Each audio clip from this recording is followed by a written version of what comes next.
Vande Mataram, Vande Mataram. Hello my dear students class 10th रो पिला माने आउ समस्त को मुनास्ता स्टडी पॉइंट को वेलकम। प्रथम कथा हूँ पिले वीडियो को जोड़ाक देखुच सब पिले आरंभ शेष पर्यंत देख, स्किप कर ना कहीं स्किप करने द्वारा केतोड़े गुरुत्वपूर्ण कथा मुझे सहित आलोचना करा तो मिस करुच, तेणु सबुड़ाक भल भाव पे शुण। ओके पिले आमे ऑलरेडी आमे फलिका और गर्भाशयर गठन समय इत्यादि आमे शेष कर देथिले। तो बर्तमान आज आम पे आलोचना करिया प्राणी रे जनन रिप्रोडक्शन इन एनिमल केमती होची ता विषय पे आम आलोचना करिबा। देख केतेक प्राणी रे वंशवृद्धि केवल अलिंगी जनन बा केवल लिंगीय जनन द्वारा होइथिबा बेले केतेकंक ठारे उभय प्रक्रिया पे देखा जाय थाए। प्राणी मानक ठारे देखा जाउथबा अलिंगी जनन दुईटी साधारण उपाय होची पिले विभाजन एवं कोरकोद्गम बा कलिकन बेली कह जाए, जोटा कि यही नॉलेज पिले आमर क्लास 8 रु पिला तुम पाखे अच्छी कहीं विभाजन कथा हो कोरकोद्गम कथा हो पिले आम अष्टम श्रेणी में पढ़ी ए विषय यही अध्याय अल्प बहुत आम तार सम्यक आलोचना करिछे, उद्भिद मानकर कथा आलोचना आम करिछे। तेणुक यार कॉन्सेप्ट को आम बर्तमान ऑलरेडी अल्प बहुत जानीगले। तो बर्तमान आम जानिले जे अलिंग जनन दुईटी साधारण उपाय पिले है कौन ना विभाजन एवं कोरकोद्गम बा ता कलिकन बोली कह जाई थाए। तापर पिले आसला विभाजन विषय में जानिबा। कौन विभाजन देखिबा। विभाजन एक अति सरल जनन क्रिया। यही प्रक्रिया दुई प्रकार, गोटे हूँ दुई विभाजन गोटे हूँ बहु विभाजन। ताल दुई विभाजन कौन बाइनारी फिजन कौन पिले ना यही प्रकार जनन द्वारा मातृजीव ठारू दुईटी अपत्य सृष्टि हुंती। उदाहरण एमिबा मधुर पानी रे रहे, अनुकूल परिस्थिति रे एमिबा शरीर वृद्धि घटे, सर्वबृहत आकार रे पहुँचवा परे निजर कूटपाद गुड़िक प्रत्याहार करी यह प्राय गोल आकार धारण करे। यह आउ खाद्य ग्रहण करे नहीं ओ कोष विभाजन पर प्रस्तुत हुए। ताल देख पिले आम साधारणतः जानीचे एमिबार गोटे प्राकृतिक मृत्यु ना, से तार आकृति को विभिन्न प्रकार आकार से करें। आउ गोटे है पिले कूटपाद जहाँ साहाଯ୍य से चल प्रचल पिले करें। एवं केतेबेले से कोष विभाजन में प्रस्तुत हुए से कौन करे ना कूटपाद गुड़िक प्रत्याहार करनिए, माने जो आगू बढ़ी थाए तार से कूटपाद गुड़िक प्रत्याहार करनिए एवं प्राय गोलाकार धारण से कर दिए। से जना पड़े जे ये एक्चुअली कौन करिवो ना आउ से समय पिले खाद्य ग्रहण मध्य से करिवो नहीं, कोष विभाजन पई से समय से प्रस्तुत पिले हबो। सम विभाजन द्वारा गोटे मातृमेम्बर पिले दुईटी अपत्य सृष्टि हुए। पार्मेसियम यूक्लिना भली दुई विभाजन द्वारा निजर जनन क्रिया मध्य संपादन पिले करती, किंतु पार्मेसियम कोष विभाजन अनुप्रस्थ पृष्ठ रे संपादित होउथबारु याको अनुप्रस्थ दुई विभाजन पिले कहा जाए। यूक्लिनार विभाजन पृष्ठ अनुलंब भाव में होउथबारु याको अनुलंब दुई विभाजन कहा जाए। गोटे अनुप्रस्थ आ गोटे अनुलंब ये दुईटी शब्द मध्य पिले आम नवम श्रेणी रे शेष अध्याय बोधे पढ़ी आमर अनुप्रस्थ तरंग अनुलंब तरंग एमती नथिला पिले सब से पढ़ी। तेणु यूक्लिनार विभाजन पृष्ठ पिले अनुलंब एवं पार्मेसियम रे पिले सेटा होची कोन अनुप्रस्थ। मन रख सर्ट टाइप क्वेश्चन दुईटा मध्य हमर हे परिबो। तापर पिले आम आलोचना करिबा। तापर पिले आसला बहु विभाजन मल्टीपल फिजन कौन ना खरा दिने एमिबा रहुथबा पोखरी गाड़ियारू पिले पानी सुखीगले बा अत्यधिक थंडा जो पानी बरफ हो गले एमिबा कूटपात गुड़िकू प्रत्याहार करी निज शरीर चारिपटे 3 स्तर विशिष्ट एक कठिन आवरण बा कोष्टिका पिले तैयारी करी रहे। यही समय तार कौन हुए पिले ना चयापचय क्रिया ह्रास पाए। बारंबार नेस्टी विभाजन द्वारा एमिबा शरीर में 500 रु 600 छोट नेस्टी पिले तैयारी हुए। प्रत्येक नेस्टी किछि परिमाण कोष जीवक द्वारा आवृत हो रहे। यहीपरि भाव सृष्ट अपत्य को कुनी एमिबा बा एमिब्यूला बोली कह जाए। वर्षा दिनर आगमन रे परिस्थिति अनुकूल हेले यही कठिन आवरण जल संस्पर्श आसी पिले फाटी जाए। जिते जल आसी जाए पिले सेटा फाटी जाए। कोष्टिका भितर थिबा अपत्य कुनी एमिबा माने बाहर को पिले चली आसती। तापरे से बाहर चल विचल कले तांकर आउ कौन सी गोटे नुआ नूतन एमिबा हो गले। एमिबार यही प्रकार बहु विभाजन जनन क्रिया को स्पोरुलेशन मध्य कह जाई थाए। एटा भी मन रख पिले बहु विभाजन कथा पिले आलोचना कले आउ दुई विभाजन कथा आलोचना कले टिके ध्यान सहित पिले को मन देकी भल भाव शुणव। तापर पिले हूँ कोरोकोद्गम जोटा कहती बडिंग। केतेक एककोशी प्राणी स्पंज और हाइड्रा परी बहुकोशी प्राणी कोरोकोद्गम उपाय अलिंग जनन द्वारा निजर वंश विस्तार पिले करती। यह दुई प्रकार हुए, गोटे बाह्य कोरोकोद्गम आ गोटे हूँ अंतः कोरोकोद्गम। बाह्य कोरोकोद्गम पिले कौन ना एक्सटर्नाल बडिंग कौन ना परिवेश जितेबाला अनुकूल और खाद्य पदार्थ प्रचुर भाव मिले सेतेबेले सुस्थ एवं बयप्राप्त हाइड्रा यही उपाय वंश विस्तार पिले करिथाए। अंतः कोरोकोद्गम पिले कौन ना प्रतिकूल परिवेश और खाद्य पदार्थ अभाव देखादेले स्पंज यही प्रणाली निज शरीर भितर जेम्यूल तैयारी करी वंश विस्तार पिले करे। ताले देख बाह्य कोरोकोद्गम एवं अंतः कोरोकोद्गम कथा हम जानले। कोरोकोद्गम पिले बाह्य कोरोकोद्गम विषय टिके आलोचना करिबा। परिवेश जेतेबेले अनुकूल और खाद्य पदार्थ प्रचुर भाव मिले सेतेबेले सुस्थ एवं बयप्राप्त हाइड्रा कोरोकोद्गम उपाय वंश विस्तार पिले करिथाए। प्रारंभिक अवस्था कौन हुए पिले ना हाइड्रा शरीर मध्य भाग एक निर्दिष्ट प्रकार कोष एकाठी होगा द्वारा एक छोट आबु भली कोरोको पिले सृष्टि हुए। यही अंचल को कोरोकोद्गम अंचल बोली कहुए।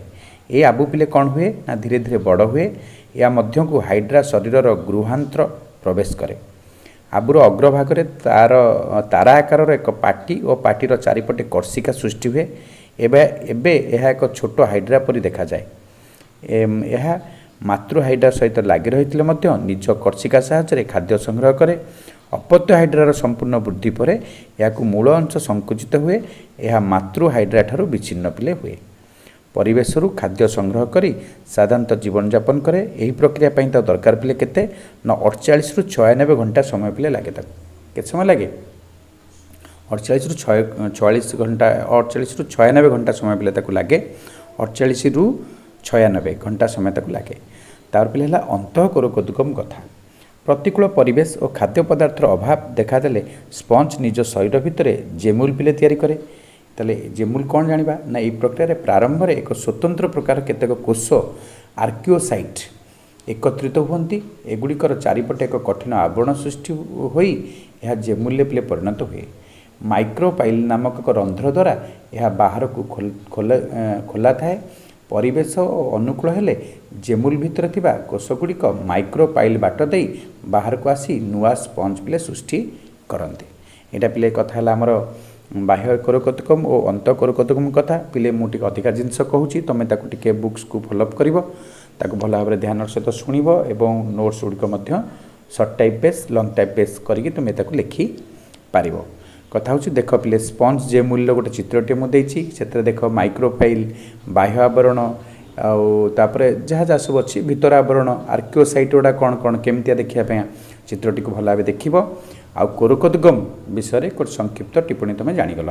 कोरोकोद्गम है दुई प्रकार बाह्य कोरोकोद्गम अंतः कोरोकोद्गम। बाह्य कोरोकोद्गम विषय कहली अंतः कोरोकोद्गम कथा कहली एवं तार चित्रटी तुम देख। तापर कथा हूँ पिले आमर पुनरुद्भावन कथा। पुनरुद्भावन कौन प्राणीर एक जनन क्रिया नुहे। किछि प्राणी रे यह एक स्वतंत्र व्यवस्था मात्र। प्राणी शरीर कटि जाइथिबा बा भांगी जाइथिबा प्रत्येक खंडरू पुनरुद्भावन द्वारा यह संपूर्ण जीवजात हुए। हाइड्रार शरीर को खंड खंड करी काटिले किछि दिन परे प्रत्येक कटाखंडरू गोटे लेखाएं संपूर्ण पूर्ण विकसित हाइड्रा पिले जात हुए। एठारे सूचना दि जाइपारे जे एही प्राणी मानकर शरीर एक प्रकार सर्वप्रसु बा पूर्ण विभवी कोष है पिले अच्छा थाए। यह प्राणी शरीर गठन पर आवश्यक अन्य समस्त प्रकार कोष बा टिश्यू तैयारी करें। फल कटि जाइथिबा अंशरू एक नुआ प्राणी पिले जात हुए। यहाँ हूँ पिले पुनरुद्भावन कथा। तुम्हें को ध्यान सहित शुणव किंतु मो शुणवाटा पिले बेसी हवा दरकार कहीं मुझे जी लेखा देती ताठू पिले अधिका जिनस कहूँ। तेणु से मुझे कहवापर बेसी तुम ध्यान देव कनसेंट्रेट कर सार केमी बुझाऊँ केमती कहते सेटा को भल भाव शुणव। ये भाव कोरोकोद्गम कथा एवं पुनरुद्भावन कथा पिले ध्यान से शुणव और मन रख नोट्स कर। तापर पिले आसला मानवर जनन। मानव जनन केमिति हुए ना मनीष पिले गोटे स्तन्यपायी प्राणी। प्राणी पिले प्रजनन जरिया वंश विस्तार करने और मानव जातिर निरवच्छिन्नता निश्चिंत करिबारे उभय पुरुष और स्त्री भूमिका पिले रही। संतान सृष्टि से भिन्न भिन्न दायित्व मध्य रही है। तेणु से शरीर गठन में किसी भिन्नता देखा जाए। पूर्व श्रेणी में आम युवक्रांति विषय आलोचना पिले करथिले। ଏହି ସମୟରେ କିଶୋର କିଶୋରୀମାନଙ୍କର ଶରୀର ଅନେକ ଗାଠନିକ କ୍ରିୟାତ୍ମକ ଏବଂ ଆବେଗିକ ପରିବର୍ତ୍ତନ ମଧ୍ୟ ଦେଖାଯାଇଥାଏ। ଯେପରିକି ପୁଅମାନଙ୍କର ନିଶଦାଡ଼ି ଉଠିବା, ଝିଅମାନଙ୍କର ସ୍ତନ୍ୟଗ୍ରନ୍ଥିର ବିକାଶ ହେବା, କଣ୍ଠସ୍ୱରରେ ପରିବର୍ତ୍ତନ ସହ ପ୍ରଜନନ ଅଙ୍ଗର ବିକାଶ ମଧ୍ୟ ଘଟେ ଓ ଉଭୟ ସନ୍ତାନ ସୃଷ୍ଟି କରିବାର ସାମର୍ଥ୍ୟ ମଧ୍ୟ ହାସଲ କରିଥାନ୍ତି ପିଲେ। କଥା ହେଉଛି ଆମେ ଜାଣିଲେ ପିଲେ ଯେ ତାପରେ କଥା ହେଉଛି ପିଲେ ଆସିଲା ମାନବ ଜନନର ଦ୍ୱିତୀୟ ପଏଣ୍ଟକୁ ଆମେ ଯିବା ଯୁଗ୍ମକ ଜନନ। ଯୁଗ୍ମକ ଜନନ କ'ଣ ସେ ବିଷୟରେ ପିଲେ ଆମେ ଆଲୋଚନା କରିବା। ଦେଖ ପିଲେ ଯୁଗ୍ମକ ଜନନ ଦ୍ୱାରା ଶୁକ୍ରାଶୟରେ ଶୁକ୍ରାଣୁ, ଡିମ୍ବାଶୟରେ ଡିମ୍ବାଣୁ ପିଲେ ସୃଷ୍ଟି ହୁଏ। ଶୁକ୍ରାଣୁ ସୃଷ୍ଟି ପ୍ରକ୍ରିୟାକୁ ଶୁକ୍ରାଣୁ ଜନନ, ଡିମ୍ବାଣୁ ସୃଷ୍ଟି ପ୍ରକ୍ରିୟାକୁ ପିଲେ ଡିମ୍ବାଣୁ ଜନନ ବୋଲି କୁହାଯାଇଥାଏ। ଏଇଟା ମନେ ରଖିବ। ଆମେ ତ ପିଲେ ପୂର୍ବ ଜ୍ଞାନ ଆମ ପାଖରେ ଅଛି। ଯୁଗ୍ମକ ଜନନ ସମୟରେ ଅର୍ଦ୍ଧାୟନ ବା ଅର୍ଦ୍ଧ ବିଭାଜନ ଘଟି ଶୁକ୍ରାଣୁ ଓ ଡିମ୍ବାଣୁ ସୃଷ୍ଟି ହେବା ଏବଂ ସାଧାରଣ କୋଷର ଗୁଣସୂତ୍ର ସଂଖ୍ୟା ପିଲେ 2 ଗୁଣିତ ହୋଇଯିବା ମାନେ 2n ହୋଇଯିବା ସ୍ଥଳେ ଯୁଗ୍ମକରେ ଏହା ପିଲେ 1 ଗୁଣିତ ହୋଇଥିବା ବିଷୟରେ ମଧ୍ୟ ଆଗରୁ ପିଲେ ଆମେ ଏଇଟା ଜାଣିଛେ। ଆଡ଼୍ କରିକି ତୁମକୁ କହିଲି, ତୁମେ ଟିକେ ଧ୍ୟାନ ଦେଇକି ପିଲେ ଯୁଗ୍ମକ ଜନନଟା ପିଲେ ମନେ ରଖିବ। ତାପରେ କଥା ହେଉଛି ପିଲେ ଆମର ଆସିଲା କ'ଣ ନା ଶୁକ୍ରାଣୁ ଜନନ କଥା। ଶୁକ୍ରାଣୁ ଜନନରେ କ'ଣ ପିଲେ ହୁଏ ନା ପୁରୁଷର ଶୁକ୍ରାଶୟ ବହୁ ସଂଖ୍ୟକର ଶୁକ୍ର ଉତ୍ପତ୍ତି ସୂକ୍ଷ୍ମ ନଳିକା ବା ଶୁକ୍ର ଜନ ନଳିକା ଦ୍ୱାରା ଗଠିତ। ପ୍ରତ୍ୟେକ ନଳିକାର ଆବରଣରେ ରହିଛି ପିଲେ ଆଦିଜାୟକ କୋଷ ଦ୍ୱାରା ଗଠିତ ଜର୍ମିନାଲ ଏପିଥେଲିୟମ ବା ଜନନ ଅଧିଚ୍ଛେଦ ପିଲେ ଥାଏ। ଏହି ଅଧିଚ୍ଛେଦରେ ଥିବା କୋଷରେ ସମବିଭାଜନ ହେବା ଫଳରେ ଉତ୍ପନ୍ନ କୋଷଗୁଡ଼ିକୁ ମୂଳ ଶୁକ୍ରାଣୁ କୋଷ ବୋଲି କୁହାଯାଏ। ଏହି ପ୍ରକ୍ରିୟାରେ ହେଉଥିବା ପ୍ରାବସ୍ଥାକୁ ପ୍ରଗୁଣନ ପ୍ରାବସ୍ଥା ମଧ୍ୟ କୁହାଯାଇଥାଏ। ଅନେକ ମୂଳ ଶୁକ୍ରାଣୁ କୋଷ ଗଠିତ ହେଲା ପରେ ଏହି କୋଷଗୁଡ଼ିକର ଆକାର ପିଲେ ବୃଦ୍ଧି ପାଏ। କୋଷରେ ବୃଦ୍ଧି ହୋଇ ଏକ ନିର୍ଦ୍ଦିଷ୍ଟ ଆକାରରେ ପହଞ୍ଚିଲେ ତାହାକୁ ପ୍ରାଥମିକ ଶୁକ୍ରାଣୁ କୋଷ ପିଲେ କୁହାଯାଏ। ତାହେଲେ ମନେ ରଖ ଶୁକ୍ରାଣୁ ଜନନ କ'ଣ ନା ପିଲେ ପୁରୁଷର ଶୁକ୍ରାଶୟ ବହୁ ସଂଖ୍ୟକ ପିଲେ କ'ଣ କରେ ଶୁକ୍ର ଉତ୍ପତ୍ତି ସୂକ୍ଷ୍ମ ନଳିକା ବା ଶୁକ୍ରଜନ ନଳିକା ଦ୍ୱାରା ଗଠିତ ହେଲା ପିଲେ। ଆଉ କ'ଣ କରେ ନା ଏହି ଅଧିଚ୍ଛେଦରେ ଥିବା କୋଷରେ ସମବିଭାଜନ ହେବା ଫଳରେ ଉତ୍ପନ୍ନ କୋଷଗୁଡ଼ିକୁ ମୂଳ ଶୁକ୍ରାଣୁ କୋଷ କୁହାଯାଏ ଏବଂ ଏହି ପ୍ରକ୍ରିୟା ହେଉଥିବା ପ୍ରାବସ୍ଥାକୁ ପିଲେ କ'ଣ କୁହାଯାଏ ନା ପ୍ରଗୁଣନ ପ୍ରାବସ୍ଥା ବୋଲି କୁହାଯାଇଥାଏ। ଆଉ ଅନେକ ମୂଳ ଶୁକ୍ରାଣୁ କୋଷ ଗଠିତ ହେଲା ପରେ ଏ କୋଷଗୁଡ଼ିକ ଆକାର ପିଲେ ବୃଦ୍ଧି ହୁଏ। କୋଷ ବୃଦ୍ଧି ହୋଇ ଏକ ନିର୍ଦ୍ଦିଷ୍ଟ ଆକାରରେ ପହଞ୍ଚିଲେ ତାହାକୁ ପିଲେ ପ୍ରାଥମିକ ଶୁକ୍ରାଣୁ କୋଷ କୁହାଯାଇଥାଏ। ଧ୍ୟାନର ସହିତ ପିଲେ ଏଟାକୁ ମନେ ରଖିବ ହେଲା ପିଲେ। ଆଉ ତାପରେ ପିଲେ ଆସିଲା ମୂଳ ଶୁକ୍ରାଣୁ କୋଷର ବୃଦ୍ଧି ହୋଇ ପ୍ରାଥମିକ ଶୁକ୍ରାଣୁ କୋଷ ହେବା ପର୍ଯ୍ୟନ୍ତ ଅବଧିକୁ ପିଲେ କହନ୍ତି ବୃଦ୍ଧି ପ୍ରାବସ୍ଥା। କାହାକୁ କହନ୍ତି ମନେ ରଖ ମୂଳ ଶୁକ୍ରାଣୁ କୋଷର ବୃଦ୍ଧି ହୋଇ ପ୍ରାଥମିକ ଶୁକ୍ରାଣୁ କୋଷ ହେବା ପର୍ଯ୍ୟନ୍ତ ଯେଉଁ ସମୟଟା ନିଏ, ଯେଉଁ ଅବଧିଟା ତାକୁ ନିଏ ସେଇଟା ପିଲେ କହନ୍ତି ବୃଦ୍ଧି ପ୍ରାବସ୍ଥା ବୋଲି କୁହାଯାଇଥାଏ। ଏହାପରେ ପ୍ରାଥମିକ ଶୁକ୍ରାଣୁ କୋଷରେ ଅର୍ଦ୍ଧ ବିଭାଜନ ପ୍ରକ୍ରିୟା ହୋଇଥାଏ। ଏହି ବିଭାଜନ ଫଳରେ ଗୋଟିଏ ପ୍ରାଥମିକ ଶୁକ୍ରାଣୁ କୋଷରୁ 2ଟି ଦ୍ୱିତୀୟକ ଶୁକ୍ରାଣୁ କୋଷ ପିଲେ ତିଆରି ହୁଏ। ଓକେ, ଏହି କୋଷରେ ଗୁଣସୂତ୍ର ସଂଖ୍ୟା ଅର୍ଦ୍ଧକ ବା n ହୋଇଥାଏ। ଦ୍ୱିତୀୟ ଅର୍ଦ୍ଧ ବିଭାଜନ ପ୍ରଥମ ଅର୍ଦ୍ଧ ବିଭାଜନ ପରେ ପରେ ପରେ ପିଲେ ହୋଇଥାଏ। ଏହା ସମ୍ବିଭାଜନ ପ୍ରକ୍ରିୟା ଭଳି ହୋଇଥାଏ। ଏହା ଫଳରେ ଦ୍ୱିତୀୟକ ଶୁକ୍ରାଣୁ କୋଷରୁ 2ଟି ପ୍ରାକ୍ ଶୁକ୍ରାଣୁ କୋଷ ପିଲେ ତିଆରି ହୁଏ। ଗତିହୀନ ପ୍ରାକ୍ ଶୁକ୍ରାଣୁ କୋଷରେ ବିଭିନ୍ନ ରକମର ପରିବର୍ତ୍ତନ ଓ ପରିବର୍ଦ୍ଧନ ଅର୍ଥାତ୍ ବିଭେଦନ ହେବା ପରେ ତାହା ଏକ ଗତିଶୀଳ ଶୁକ୍ରାଣୁ ହେବା ପର୍ଯ୍ୟନ୍ତ ସମସ୍ତ ପ୍ରକ୍ରିୟାକୁ ସ୍ପର୍ମିଓଜେନେସିସ୍ ବୋଲି କୁହାଯାଇଥାଏ। କ'ଣ କୁହାଯାଇଥାଏ? ସ୍ପର୍ମିଓଜେନେସିସ୍। ପ୍ରାଥମିକ ଶୁକ୍ରାଣୁ କୋଷରୁ ଶୁକ୍ରାଣୁ ସୃଷ୍ଟି ହେବା ପର୍ଯ୍ୟନ୍ତ ଅବଧିକୁ ପିଲେ ପରିପକ୍ୱନ ପ୍ରାବସ୍ଥା ପିଲେ କହନ୍ତି। ଗୋଟେ ପିଲେ ପଡ଼ିଲେ କ'ଣ ବୃଦ୍ଧି ପ୍ରାବସ୍ଥା, ଆଉ ଗୋଟେ ପଡ଼ିଲେ ପିଲେ ପରିପକ୍ୱନ ପ୍ରାବସ୍ଥା। ପରିପକ୍ୱନ ପ୍ରାବସ୍ଥାରେ କ'ଣ ହୁଏ? ପ୍ରାଥମିକ ଶୁକ୍ରାଣୁ କୋଷରୁ ଶୁକ୍ରାଣୁ ସୃଷ୍ଟି ହେବା ପର୍ଯ୍ୟନ୍ତ ଅବଧିକୁ ପରିପକ୍ୱନ ପ୍ରାବସ୍ଥା। ମୂଳ ଶୁକ୍ରାଣୁ କୋଷରେ ବୃଦ୍ଧି ହୋଇ ପ୍ରାଥମିକ ଶୁକ୍ରାଣୁ କୋଷ ହେବା ପର୍ଯ୍ୟନ୍ତ ଅବଧିକୁ ବୃଦ୍ଧି ପ୍ରାବସ୍ଥା। ଏଇଟା ପ୍ରାଥମିକ ଶୁକ୍ରାଣୁ କୋଷରୁ ଶୁକ୍ରାଣୁ ହେବାକୁ ପରିପକ୍ୱନ, କେବଳ ପ୍ରାଥମିକ ଶୁକ୍ରାଣୁ କୋଷ ହେବା ପର୍ଯ୍ୟନ୍ତ ଅବଧିକୁ ବୃଦ୍ଧି ପ୍ରାବସ୍ଥା ପିଲେ କହନ୍ତି। ମନେ ରଖିବ ପିଲେ। ତାପରେ କଥା ହେଉଛି ପିଲେ ଶୁକ୍ରାଣୁ କଥା। ସ୍ପର୍ମ ଶୁକ୍ରାଣୁ ଏକ ଲମ୍ବ ଲାଞ୍ଜ ବିଶିଷ୍ଟ କୋଷ ଅଟେ। ଏହାର 3ଟି ଅଂଶ ପିଲେ ରହିଛି। ଗୋଟେ ହେଉଛି ଅଗ୍ରଖଣ୍ଡ ବା ହେଡ୍, ମଧ୍ୟଖଣ୍ଡ, ଆଉ ଗୋଟେ ପିଲେ ହେଉଛି କ'ଣ ଲାଞ୍ଜ। ଏଇଭଳି ଭାବେ 3ଟି ତା'ର ଅଂଶ ପିଲେ ରହିଛି। ତା ଚିତ୍ରଟି ମଧ୍ୟ ବହିରେ ଦିଆଯାଇଛି ଦେଖିବ। ଆଉ ମୁଁ ମଧ୍ୟ ଦେଇଛି ଭିଡ଼ିଓରେ ଦେଖିବ 3ଟାକ କ'ଣ କ'ଣ ପାର୍ଟସ୍ ରହିଛି ସବୁ ଚିତ୍ରଟିକୁ। ପରୀକ୍ଷାରେ ମଧ୍ୟ ଶୁକ୍ରାଣୁ କୋଷର ଚିତ୍ରଟି ପିଲେ ପଡ଼େ। 3 ମାର୍କ କୋଶ୍ଚିନ୍ ଆମର ପ୍ରାୟ ପରୀକ୍ଷାରେ ପିଲେ ଆସେ। ତାପରେ ପିଲେ ଆମେ ଦେଖିବା କ'ଣ ରହିଛି ଆଉ ନା ଆମେ ଜାଣିଛେ ଯେ ଏହାର ଗୋଟିଏ ପାଖରେ ପିଲେ ରହିଛି ଅଗ୍ରପିଣ୍ଡକ, ଏହାର ପଛକୁ ରହିଛି ପିଲେ କୋଷନ୍ୟଷ୍ଟି, ମଧ୍ୟଖଣ୍ଡ ଭିତରେ ରହିଛି ପିଲେ ମାଇଟ୍ରୋକଣ୍ଡ୍ରିଆ।